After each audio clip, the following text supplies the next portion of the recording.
Historia de Israel, del Reino Unido al regreso del exilio. Este fragmento de la historia del pueblo de Israel tiene lugar justo aquí, en el Oriente Próximo.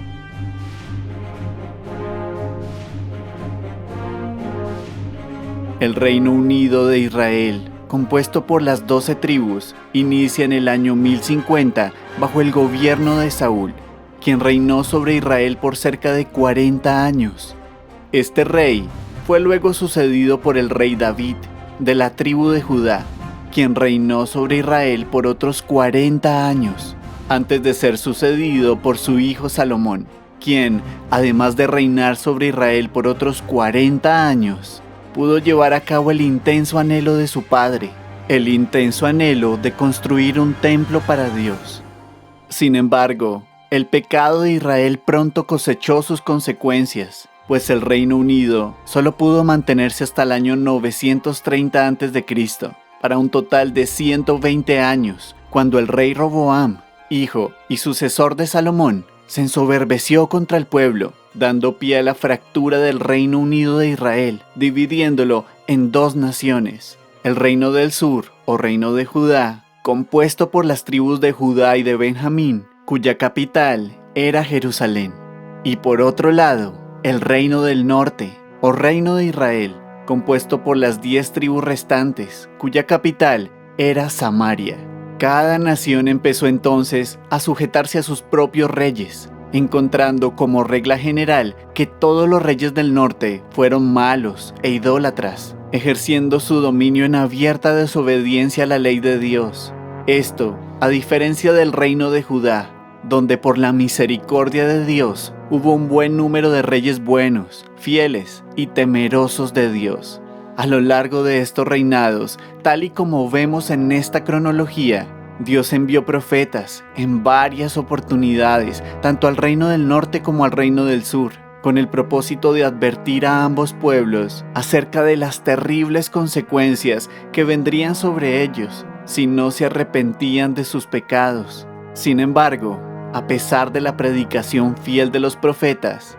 el reino del norte se obstinó en su condición rebelde y ante la amenaza del poderoso imperio asirio que se aproximaba, prefirió establecer alianzas con Siria, una nación pagana, en lugar de acudir a Dios buscando rescate y misericordia. Por lo que, luego de haber destruido Siria, cuya capital era Damasco, el gran imperio asirio conquista a Israel en el año 722 a.C., destruyendo al reino del norte y dispersando de manera violenta y desorganizada a esta población judía por todo el territorio asirio, razón por la cual la tierra de Samaria terminó siendo repoblada por una mezcla compuesta de judíos y de personas de otras naciones, que trayendo consigo sus culturas y religiones paganas diversas, dieron lugar a una población heterogénea y religiosamente impura, la cual, desde aquel entonces, fue englobada bajo el título de los samaritanos. Y así es como, a partir de ese momento, el reino del norte, o Reino de Israel, desaparecería para siempre de la historia, como consecuencia de la conquista asiria. Pero por otro lado, el Reino del Sur, o Reino de Judá, por la gracia de Dios, pudo resistir a la conquista asiria, logrando sostenerse en pie por mucho más tiempo, a pesar de lo cual, su perseverancia en el pecado trajo también como consecuencia el justo juicio de Dios sobre ellos, siendo entonces conquistados, ya no por el imperio asirio, sino por un nuevo y gran imperio que, levantándose, había logrado destruir incluso a los asirios, el poderoso imperio de Babilonia. Este gran imperio de Babilonia, más organizado en sus métodos de conquista que el imperio asirio, tomó al reino de Judá en 3 fases. La primera fase aconteció en el año 606 a.C., en la cual fueron llevados a Babilonia la mayor parte de las personas más ilustradas, ricas y poderosas de Judá. La segunda fase aconteció en el año 597 a.C.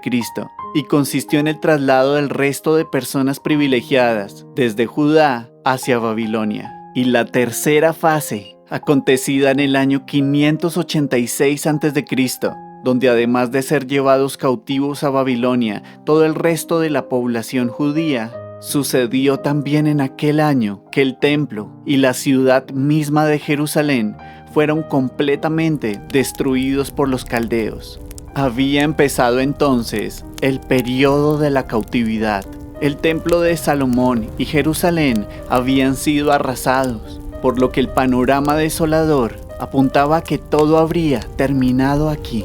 Y a esta altura, muchos podrían estarse preguntando, ¿qué habría ocurrido con todas las promesas hechas por Dios a los antepasados? Sin embargo, al menos dos poderosas profecías debían por aquel entonces estar resonando en los corazones del remanente cautivo en Babilonia, pues cerca de 100 años atrás, el profeta Isaías había proclamado que Dios ungiría un poderoso rey pagano de nombre Ciro, que abriría las puertas y obraría a favor del pueblo de Israel. Sumándose a esto, la profecía dada por Jeremías, quien había proclamado que luego de 70 años de cautividad, Babilonia sería destruida y el pueblo de Judá liberado y restaurado. Y como Dios siempre cumple su palabra, esto fue justamente lo que sucedió. Pues 70 años después de la primera fase de exiliados a Babilonia, Dios levantó desde el oriente a un poderoso imperio, el imperio medo-persa, que bajo el mando del rey Ciro conquistó Babilonia y decretó que los judíos allí cautivos podrían regresar a la tierra de Judea a reconstruir Jerusalén y el templo de Dios destruido por los caldeos. Dice la escritura que aproximadamente 50,000 personas regresaron entonces a Judea, en un desplazamiento que se ejecutó en 3 fases, repartidas a lo largo de un periodo de casi 90 años, siendo cada una de ellas coordinada por un líder judío distinto. Así, la primera oleada de regreso, iniciada en el año 538 a.C., aconteció bajo el liderazgo de Zorobabel, quien tuvo como principal función la reconstrucción del templo de Dios. La segunda oleada de regreso aconteció en el año 458 a.C., siendo liderada por el sacerdote Esdras, cuyo esfuerzo principal consistió en volver los corazones del pueblo hacia Dios. Y finalmente el tercer y último regreso, que aconteció en el año 445 a.C.,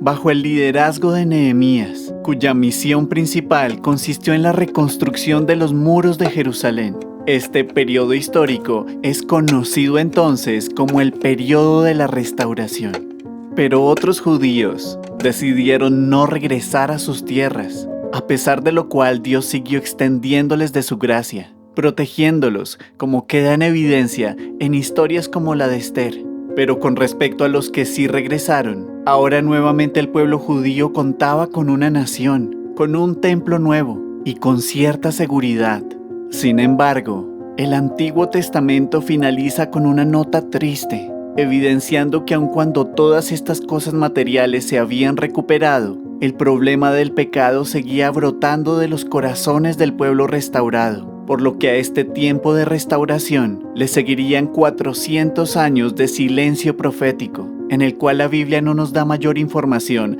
acerca de lo ocurrido con el pueblo judío, pues como juicio de Dios, ninguna palabra suya fue oída durante los 4 siglos siguientes que separaron el Antiguo Testamento del Nuevo.